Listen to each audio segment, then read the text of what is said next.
సనాతనులకి స్వాగతం. సనాతన ధర్మ కేంద్రం కామేశ్వరి వాణి సమర్పిస్తుంది వేద విజ్ఞాన కార్యక్రమంలోని మరొక ఎపిసోడ్‌కు స్వాగతం. నమస్కారం గురుగారు. నమస్తే అండి. వైదిక ప్రార్థనతో ఈనాటి కార్యక్రమాన్ని ప్రారంభిద్దాం గురుగారు. ఓం అగ్నేనయ సుపథారాయే అస్మాన్ విశ్వాని దేవ వయునాని విద్వాన్ యోధ్యస్మజ్జుహురాణమేనో భూయిష్ఠాంతే నమ ఉక్తిం విధేమ పాశే క్షుచాపౌ మధుపూర్ణపాత్రం వరాంకుశం పుష్పశరం వరం చ కరైర్దధానామరుణాన్ త్రినేత్రాం కామేశ్వరీం నిత్యమహం భజామి. ఈనాటి ఎపిసోడ్‌లో మొదటగా మనము బ్రహ్మ అనే పదం విన్నట్టయితే సాధారణంగా మనకి సృష్టికర్త అయిన బ్రహ్మగారు గుర్తొస్తుంటారు కదా.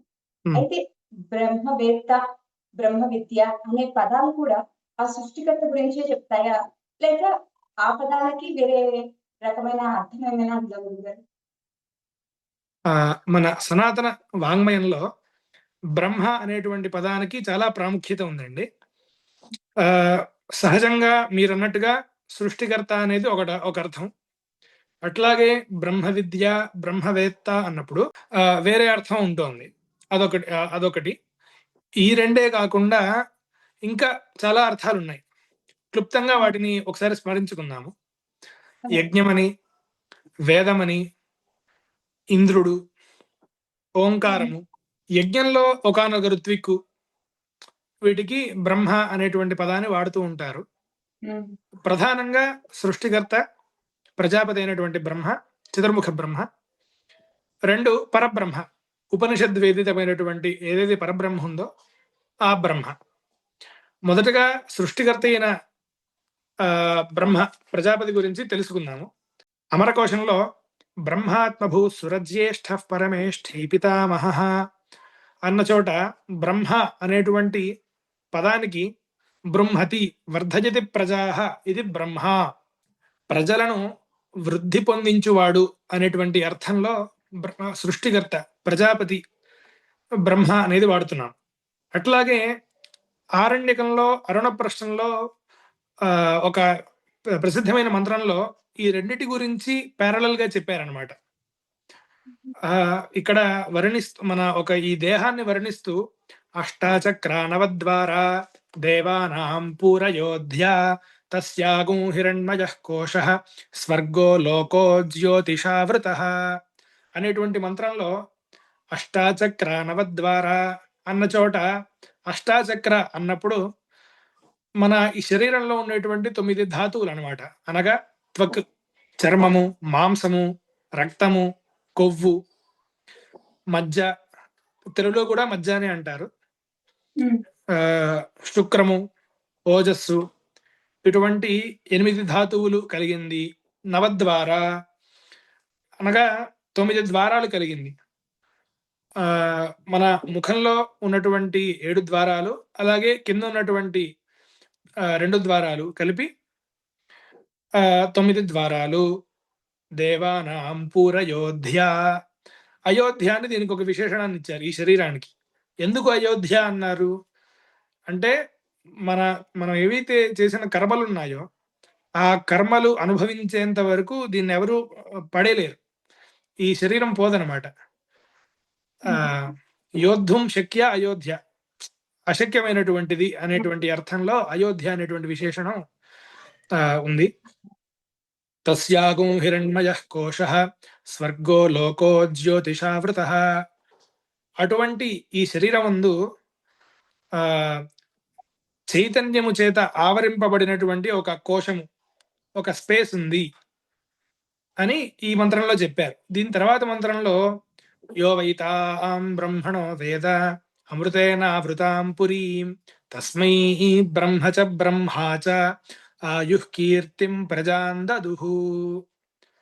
ఇక్కడ ఎవరైతే ఇటువంటి పురి అంటే ఈ శరీరాన్ని తెలుసుకుంటారో, ఈ శరీరంలో ఈ విధంగా ఉంటుంది అని తెలుసుకుంటారో, అమృతేనావృతాం పురీం తస్మై బ్రహ్మ చ బ్రహ్మా చ, అట్టి జీవుని కొరకు పరమాత్మ అయినటువంటి బ్రహ్మ, అట్లాగే చతుర్ముఖుడైనటువంటి బ్రహ్మ, అట్లాగే ఇతర దేవతలు కూడా ఆయుః కీర్తిం ప్రజాన్ దదుః, ఆయువు, సంతానము, కీర్తి మొదలైనటువంటి భాగ్యాలన్నిటిని కూడా కలిగిస్తారు అని.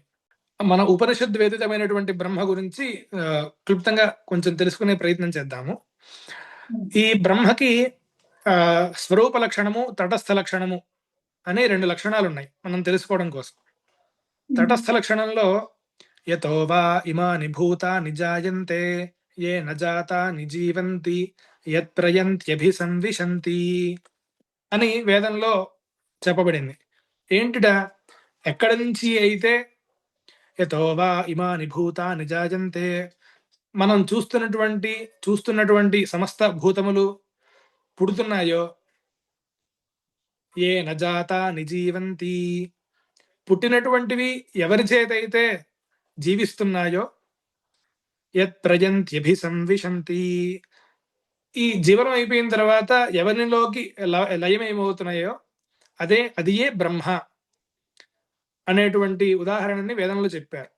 దీనికి దృష్టాంతంగా ఉపనిషత్తులో యథోర్ణనాభిసృజతే గృహ్ణతే చ, ఊరణనాభి అంటే గనక సాలీడు పురుగు అనమాట. సాలీడు పురుగు తనలో నుంచి వచ్చినటువంటి జిగట చేతనే ఎట్లాగైతే దానికి ఒక గృహాన్ని నిర్మించుకొని మళ్ళీ తర్వాత దానిలోకి అక్కడ జీవించి మళ్ళీ దానిలోకి తీసేసుకుంటుందో, అట్లాగే ఈ పరబ్రహ్మ కూడా ఈ లోకాన్ని సృష్టించి మళ్ళీ తనలోకి తీసుకుంటున్నాడు అనేటువంటి దృష్టాంతాన్ని చెప్పి మనకి వివరించారు. అలాగే స్వరూప లక్షణం, ఇది కూడా ఉపనిషత్తుల్లోనే ఉంది. సత్యం జ్ఞానమనంతం బ్రహ్మ అని. సత్యం అనగా ఎప్పుడూ ఉండేటువంటిది, మారనటువంటిది. జ్ఞానమనంతం బ్రహ్మ, అనంతమైనటువంటిది, జ్ఞేయమైనటువంటి విషయం ఈ బ్రహ్మ అనేది. సో స్వరూప లక్షణం అనగానే మనకు ఆ బ్రహ్మ యొక్క స్వరూపాన్ని తెలిపారు, ఈ విధంగా ఉంటుంది అని. సో అది దాన్ని మనం ఎట్లా అర్థం చేసుకోవాలి అనేటువంటి దానికోసం తటస్థ లక్షణం అనేది కూడా చెప్పారనమాట. ఈ విధంగా మనం పరబ్రహ్మ గురించి, అట్లాగే సృష్టికర్త అయినటువంటి ప్రజాపతి బ్రహ్మ గురించి క్లుప్తంగా తెలుసుకున్నాము. అలాగే బ్రహ్మ విద్య అన్నప్పుడు కూడా దీని గురించే, ఏదైతే పరబ్రహ్మ గురించి ఉందో దాని గురించి. బ్రహ్మవేత్త అన్నప్పుడు ఆ విద్యను తెలుసుకున్నవాడు వేత్త. ఇందాక మనం అనుకున్నాం కదా, యో వేతాం బ్రహ్మణో వేద, ఎవరైతే తెలుసుకున్నారో అటువంటి బ్రహ్మను తెలుసుకున్నవాడు బ్రహ్మవేత్త అని పిలువబడతాడు. అదండి. అయితే ఈ బ్రహ్మ విద్య, బ్రహ్మవేత్త వచ్చేసి పరబ్రహ్మకి సంబంధించిన శబ్దం. ఓకే. తర్వాత గురుగారు, ముందు ఎపిసోడ్స్ లో మనము స్మార్త విద్య నేర్చుకునే వారు గృహ్య సూత్రాలను అధ్యయనం చేస్తారని చెప్పారు. అయితే వేదాధ్యయనం చేసేవారు వేటిని అధ్యయనం చేస్తారు గురుగారు? అలాగే వారి కూడా వారి శాఖను అనుసరించి ఏవైనా పుస్తకాలు ఈ రోజుల్లో లభ్యమవుతున్నాయి? ప్రధానంగా వేదంలో సగంహిత, బ్రాహ్మణం, ఆరణ్యకం, ఉపనిషత్తులు అని 4 భాగాలుగా ఉందండి. ఈ 4 భాగాల్ని అధ్యయనం చేస్తే వారు వేదాధ్యయనం పూర్తి చేసిన వాళ్ళు అవుతారు. సగంహితలో ప్రధానంగా మంత్ర భాగం, బ్రాహ్మణంలో ఈ క్రియా భాగం, ఆరణ్యకంలో ఉపాసనా పద్ధతులు, ఉపనిషత్తులో మనం ఇందాక తెలుసుకున్నటువంటి ఏదైతే పరబ్రహ్మ ఉందో దాని గురించి చెప్పబడి ఉంటుంది. ప్రస్తుత కాలంలో, ఆధునిక కాలంలో నిష్కృష్టంగా ఎటువంటి తప్పులు లేకుండా కూడా ప్రస్తుతం మనకి పుస్తకాలు లభ్యపడుతున్నాయి. వాటి యొక్క సహాయంతో గురుముఖతగానే ఈ వేదాధ్యయనం కూడా చేస్తున్నారు. ఓకే గురుగారు, అయితే ఇవన్నీ ఈ 4 సంహిత, బ్రాహ్మణం, ఆరణ్యకం, ఉపనిషత్తు కూడుకుని వేదాధ్యయనం సాగుతుంది. అయితే సాధారణంగా మేము సంహిత అనే కానీ మీరు సగంహిత అన్నారు. అంటే ఏంటి గురుగారు అది? ఎందుకు చేద్దాం? ప్రధానంగా మన యజుర్వేదంలో అనుస్వారం అనగా మన భాషలో చెప్పాలంటే సున్నాకి ఊష్మలు అనగా ష, స, అ ఇవి పరంగా ఉన్నప్పుడు గుం అనేటువంటి ఆగమం అవుతుంది. సంహిత ఓకే. అన్నప్పుడు ఇందాక సగూహిత హుహుహుహు. ఈ ఓకే. విధంగా గణపతిం హవామహే కాస్త మనం కలిపినప్పుడు గణపతి గుం హవామహే ఈ విధంగా అవుతుందండి. అందువల్ల నేను ఓహ్! సగూహిత అని పలికాను. ఓకే. ఓకే. ఓకే గురుగారు. ఆ తర్వాత ప్రశ్న వేదంలోనే క్రమ, జట అనే లెవెల్స్ కూడా ఉంటాయి గదా! ఏ హ్మ్. విధంగా భిన్నంగా ఉంటాయి గురుగారు? ఒకదానితో ఒకటి. మామూలుగా మీరన్నట్టు క్రమం, జట, ఘన ఇవే కాకుండా హ్మ్. జటా, మాల, శిఖా, రేఖ, ధ్వజో, దండో, రథో, ఘనః టా వికృతయః ప్రోక్తాః క్రమపూర్వా మనీషిభిః అని అష్టవికృతులు. మీరిందాక ఏవైతే అన్నారో జట అనేది వికృతి పాఠం అన్నమాట. వీటిని వికృతి పాఠాలు అంటారు. హుహు. అనగా మనకి ఫస్ట్ సంహిత అనగా మంత్రం ఏదైతే హ్మ్. వేదంలో ఉందో, ఈ వేదంలోని అక్షరాల్ని, స్వరాల్ని రక్షించడంలో భాగంగా మన మహర్షులు వీటిని ప్రవర్తింపజేశారు. సంహిత పదం క్రమం వరకు ప్రకృతి పాఠమని, దాని తర్వాత ఈ జట, గణ ఏవైతే ఉన్నాయో వాటిని వికృతి పాఠములని అంటారు. ఆహా! ప్రకృతి అంటే గనక సహజంగా ఉన్నటువంటిది. హ్మ్. ఉదాహరణకి దేవస్య గృహే మునయః ఇది మనం సంహిత అని అనుకుందాము. దీంట్లో తర్వాత పదం అంటే మామూలుగా పద విభాగం అన్నమాట. ఆహా! దేవస్య గృహే మునయః అనేటువంటిది పదభాగం. హ్మ్. దీని తర్వాత క్రమభాగం. దేవస్య గృహే, గృహే మునయః అంటే ఇక్కడ వరకు ప్రకృతి పాఠం అని ఎందుకన్నారో ఇక్కడ మనకు అర్థమైపోతుంది. హ్మ్. దేవస్య గృహే మునయః అని ఎట్లా ఉందో ఇక్కడ కూడా దేవస్య గృహే మునయః, దేవస్య గృహే, గృహే మునయః అని అనులోమంగానే అంటే స్ట్రెయిట్ గానే వెళుతోంది మంత్రం. ఆ! వికృతి పాఠంలో అట్లా కాదు. ఉదాహరణకి జట. దీనికి ఒక ఫార్ములా ఉంటుంది. 1, 2, హ్మ్. 2, 1, 1, 2 హుహు. దేవస్య గృహే, గృహే దేవస్య, దేవస్య గృహే, గృహే మునయో, మునయో గృహే, గృహే మునయః ఇది జట అన్నమాట. దేవ్ తర్వాత ఘన. దేవస్య గృహే, గృహే దేవస్య, దేవస్య గృహే మునయో, మునయో గృహే దేవస్య, దేవస్య గృహే మునయః హ్మ్. దీనికొక ఫార్ములా. 1, 2, 2, 1, 1, 2, 3, 3, 2, 1, 1, 2, 3 ఇది హుహు. ఘన యొక్క ఫార్ములా. ఇదేమవుతుందంటే అనులోమ విలోమాలతో కలిసి ఉంటుంది. అంటే ముందరకి, వెనక్కి. తద్వారా మనం ఒక్కొక్క పదం తర్వాత, ఒక పదం తర్వాత ఇంకో పదం ఏంటి? హ్మ్. ఈ పదం ముందర ఏమొస్తుంది? ఈ పదం తర్వాత హ్మ్. ఏమొస్తుంది? ఈ పదం ఆ పదంతో కలిస్తే ఏ స్వరం ఉంటుంది? హ్మ్. అనేటువంటి విషయాన్ని మనం జాగరూకతతో తెలుసుకొని ఉంటూ ఉంటాం. హ్మ్. సో, తద్వారా ఈ వేదం రక్షింపబడుతుంది అనేటువంటి ఆలోచనతో మహర్షులు మనకి ఈ వ్యవస్థ చేసి పెట్టారు. ఓకే. సో, సంహిత అంటే టోటల్ మంత్ర భాగం. క్రమం అవును. వచ్చేసి రిపిటీషన్ ఉంటుంది గానీ, స్ట్రెయిట్ గానే స్ట్రెయిట్‌గా ఉంటుంది. ఆవిడ. హ్మ్. అంతే. సో, హ్మ్. ఇది ప్రధానంగా చదవవలసిన ప్రకృతి హ్మ్. పాఠం. ఆ హ్మ్. తరువాత దీన్ని ఇంకా బాగా అవపోసన పట్టే విధానం జట, హ్మ్. హ్మ్. ఘన అవును. ఓకే. అంటే మీరు ఇంకా 8 అని చెప్పారు కదా గురుగారు. అలా అవునండి. 8 వరకు చేసేవాళ్ళుంటారా? మన యజుర్వేదంలో మొదటిది ఇక్కడ ఈ అష్టవికృతులలో మొదటిది జట, అట్లాగే చివరిది ఘన. ఈ మధ్యలో హ్మ్. ఇంకా 6 వికృతులున్నాయి. అయితే ఓహో! ఆ! అయితే యజుర్వేదంలో అవి ప్రసిద్ధంగా లేవు. ఆహా! అందువలన మొదటిది, చివరిది మాత్రం అధ్యయనం చేస్తున్నారు అధ్యయనం ప్రస్తుతం. చేస్తున్నారు. ఋగ్వేదంలో అష్టవికృతులు అధ్యయనం చేసే పరంపర అంటే ఇదంతా కూడా మళ్ళీ పుస్తకాల్లో కూడా ప్రచురిస్తున్నారు. లేదు. అసలు వీటికి లేదు. పుస్తకాలుండవు. ఓన్లీ సంహిత మడికే మనకి పుస్తకం ఆ! స రూపంలో వస్తుంది. హ్మ్. ఇదంతా కూడా గురువుగారి దగ్గర నుంచి నేర్చుకోవడమే. అవును. మన శృతిబద్ధంగా. బుద్ధిపూర్వకంగా నేర్చుకోవడం. హుహుహుహు. ఓకే. ఓకే. బాగుంది గురుగారు. తర్వాత ప్రశ్న గురుగారు. వేద సారమంతా కూడా ఉపనిషత్తుల్లో చెప్పబడింది అని వింటూ ఉంటాం కదా! అయితే అసలు ఉపనిషత్తు అనే పదానికి అర్థం ఏంటి? అలాగే వేదాధ్యయనం చేసేవారు కూడా ఏదైనా ఉపనిషత్తులని అధ్యయనం చేస్తుంది. ఇందాక మీరు చెప్పడం జరిగింది. ఉపనిషత్ భాగం కూడా ఉంటుంది అని. అంటే ఇప్పుడు అలా అనుకుంటే మరి తైత్తిరీయ బ్రాహ్మణం అంటాం. అంటే ఇప్పుడు ఆ ఉపనిషత్తులో ఏముందో ఈ బ్రాహ్మణంలో అదే చెప్తారా? ఆహ్, అంటే ఇది మంత్ర భాగం మాత్రమే వస్తుందా? లేకపోతే ఆ సారాన్ని కూడా వేదాధ్యయనం చేసేవారు నేర్చుకోవడం జరుగుతూ ఉంటుందా గురుగారు? దీని మీద హ్మ్. మీరు హ్మ్. కాస్త వివరించగలుగుతారా? మొదటగా మనం ఇక్కడ తైత్తిరీయ ఉపనిషత్తు అనేటువంటి దానికి వివరణ తీసుకొని, ఆ తర్వాత హ్మ్. ఉపనిషత్ అనేటువంటి పదానికి అర్థం తెలుసుకుందాము. తైత్తిరీయ శాఖకి సంబంధించి ఏదైతే సంహిత, బ్రాహ్మణము, ఆరణ్యకము ఉపనిషత్తులు ఉన్నాయో, ఆ ఉపనిషత్తులకి తైత్తిరీయ ఉపనిషత్ అని పేరు.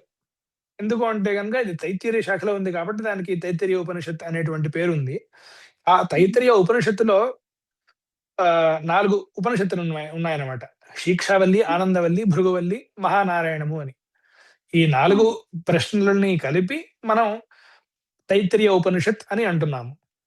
ఇందాక మనం హ్మ్. చెప్పుకున్నట్టు ఉపనిషత్తులలో ఏవైతే పరబ్రహ్మ గురించి తెలియబడుతోందో, ఈ 4 ప్రశ్నల్లో కూడా మనకి ఆహ్, ఆ పరబ్రహ్మను గురించే చెప్తున్నారు. సో, ఇది కేవలం జ్ఞానకాండ. దీంట్లో సాధనలు అన్నీ దీంట్లోనే చెప్పబడ్డాయి. మంత్రము, సాధన అంతా గూడా దీంట్లోనే చెప్పబడ్డాయి కానీ, దీనికి విడిగా బ్రాహ్మణం అనేటువంటి అవసరం లేదు. హుహు. ఉదాహరణకి తైత్తరీయ సంహితలో అయితే గనక సోమయాగాల గురించి, వాజపేయం గురించి, వివిధమైనటువంటి యజ్ఞాల గురించి, కర్మల గురించి ఉంది కాబట్టి, అది ఎట్లా చేయాలి అనేటువంటి దానికి బ్రాహ్మణం అవసరమయ్యి, మనకి విడిగా బ్రాహ్మణం అనేటువంటిది ఉంది. తైత్తిరీయ హ్మ్. ఉపనిషత్తుకి తైత్తిరీయ ఉపనిషత్తులో విషయాలన్నీ తైత్తిరీయ ఉపనిషత్తులోనే ఉంటాయి. దీనికి విడిగా బ్రాహ్మణంలో ఎటువంటి సంబంధము లేదండి. అదండి. ఆహాహా! ఓకే. ఈ విధంగా మనం తైత్తిరీయ ఉపనిషత్తు గురించి తెలుసుకున్నాము. హ్మ్. ఉపనిషత్ అనేటువంటి పదానికి అర్థము ఆహ్, దీనికి బ్రహ్మ విద్య అనే అర్థము. అయితే అది ఎట్లా వచ్చిందో మనం ఒకసారి చూద్దాము.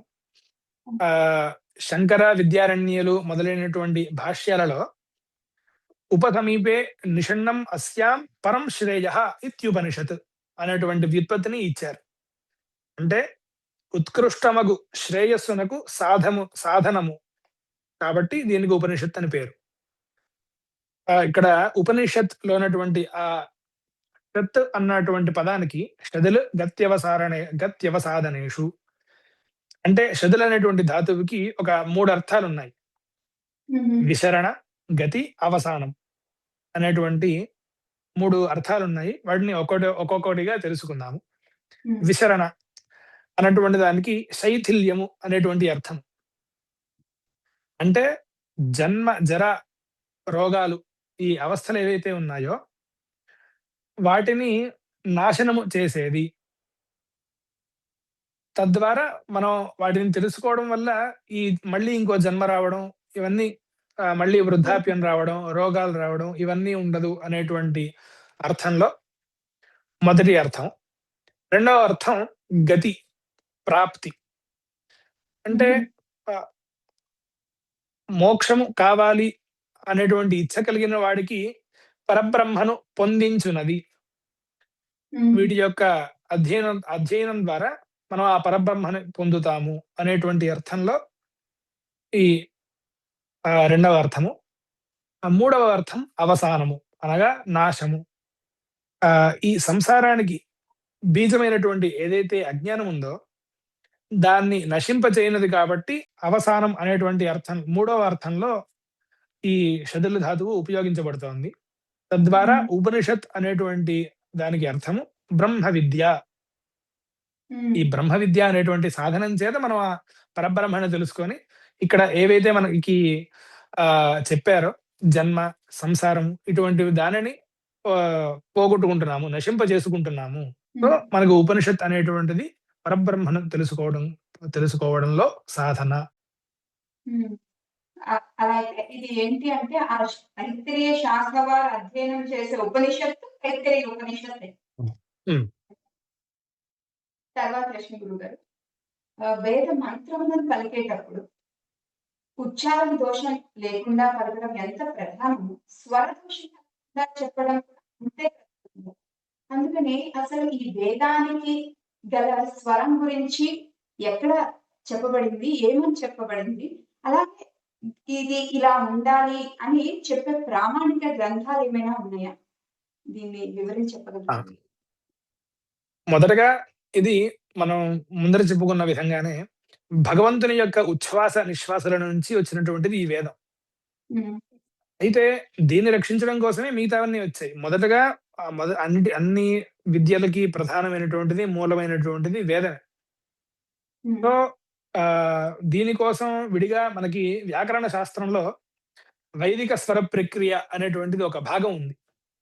ఉమ్, ఇది ప్రధానంగా ఋగ్వేదాన్ని బేస్ చేసుకొని ఉంటుంది. అట్లాగే మనకి ఇదొక స్వర ప్రక్రియే కాకుండా విడిగా ఏ శాఖకి ఆ శాఖ. ఉదాహరణకి తైత్తిరీయ శాఖకి తైత్తిరీయ ప్రాతిశాఖ్య, అట్లాగే మైత్రాయణీయ శాఖకి మైత్రాయణీయ ప్రాతిశాఖ్య. ఈ ప్రాతిశాఖ్యలో ఏ శాఖకి సంబంధించినటువంటి స్వరాలు, ఆ శాఖలో ఉండాల్సినటువంటి సంధులు, ఉమ్, ఇవన్నీ ప్రత్యేకంగా చెప్పబడ్డాయి. సో దానికి ప్రాతిశాఖ్య అనేటువంటి పేరు. ఆహా, ఇది ఏంటంటే కనుక ఏ శాఖకి ఆ శాఖ ఫార్ములా అండ్ రూల్స్ బుక్ అన్నమాట. ఒక ఓకే. సంధి చేస్తున్నప్పుడు ఇందాక మనం చెప్పుకున్నాం చూడండి, గణపతి గుంహవామహే అన్నప్పుడు, హా, గణపతి గుంహవామహే అన్నప్పుడు ఏదైతే ఉమ్, సంధి జరగాలో అది యజుర్వేదంలో ఈ విధంగా ఉంది. ఋగ్వేదంలో గణపతిం హవామహే అనే ఉంటుంది. సో ఉమ్, మనకి ఈ ఫార్ములా తెలిపేది ప్రాతిశాఖ్యం. ఉమ్, వీటి అధ్యయనం ద్వారా వీటిని తెలుసుకోవడం ద్వారా మనం వేదంలో ఉన్నటువంటి స్వరాలని తెలుసుకోగలుగుతాం. ఉమ్. ఓకే. అంటే సో ఇది మళ్ళీ సెపరేట్ స్టడీ కదా గురుగారు? ఈ వేదాధ్యయనం చేసేసాక ఈ ప్రాతిశాఖ్యలో ఉన్న విషయాలు తెలుసుకోవడం అనేది అది మళ్ళీ వేరే అవును, అధ్యయనం కిందకే వస్తుంది. వేదం అవునండి. చదువుకున్న వాళ్ళందరూ ఇదేం చదువుకోరు. మళ్ళీ బరోబర్. మనం నేర్చుకోవాలనుకుంటే ప్రత్యేకంగా ప్రాతిశాఖ్య నేర్చుకోవాలి. లక్షణాధ్యయనంలో సెపరేట్ భాగంగా అది లాగానే. అంతే. ఇంతకుముందు ఎపిసోడ్స్ లో మనం వర్ణక్రమం ద్వారా ఒక పదం యొక్క స్వరూపం అంటే దానిలో ఏ అక్షరాలు ఎలా కూర్చబడ్డాయి అన్న విషయాలను తెలుసుకోవచ్చు అన్న విషయాన్ని గురువుగారి ద్వారా తెలుసుకున్నాం కదా. ఈ ఎపిసోడ్ నుంచి మనము ప్రతి ఎపిసోడ్ లో ఒక పదం దాని యొక్క వర్ణక్రమంతో పాటు దాని వ్యుత్పత్తిని కూడా మనం గురువు గారి నుంచి తెలుసుకుందాం. గురుగారు ఈ ఈ వారం మీరు మాకు ఒక పదం యొక్క వర్ణక్రమం మరియు దాని వ్యుత్పత్తిని కూడా తెలియజేయగలుగుతారు. తప్పకుండా అండి. మనం ఇవాళ మొదటి ప్రశ్నలో ఏదైతే సృష్టికర్త బ్రహ్మ గురించి తెలుసుకున్నాం కాబట్టి అల్పారంభ క్షేమకర అన్నట్టుగా ఇది మనకి మొదటి పదం కాబట్టి చిన్న పదం. అట్లాగే ప్రజాపతి అనేటువంటి అర్థం కలిగినటువంటి పదాన్ని తెలుసుకుందాము. కహ అనేటువంటి పదానికి నేను వర్ణక్రమం చెప్పబోతున్నాను. కహ అనేటువంటి పదానికి ప్రజాపతి అని వేదం చెప్పిందనమాట. దీనికి పర్యాయ పదం ప్రజాపతిర్వై కహ అని. అందువలన మనం కహ అనేటువంటి పదానికి ఇవాళ వర్ణక్రమం చెప్పుకుందాము. ఓం శ్రీ గురుభ్యో నమః. హరి ఓం. కస్త్వాయునక్తి సత్వాయునక్త్విత్యాహ ప్రజాపతిర్వైకః ప్రజాపతినైవైనం యునక్తి. కః కకార అకార విసర్జనీయాః. కః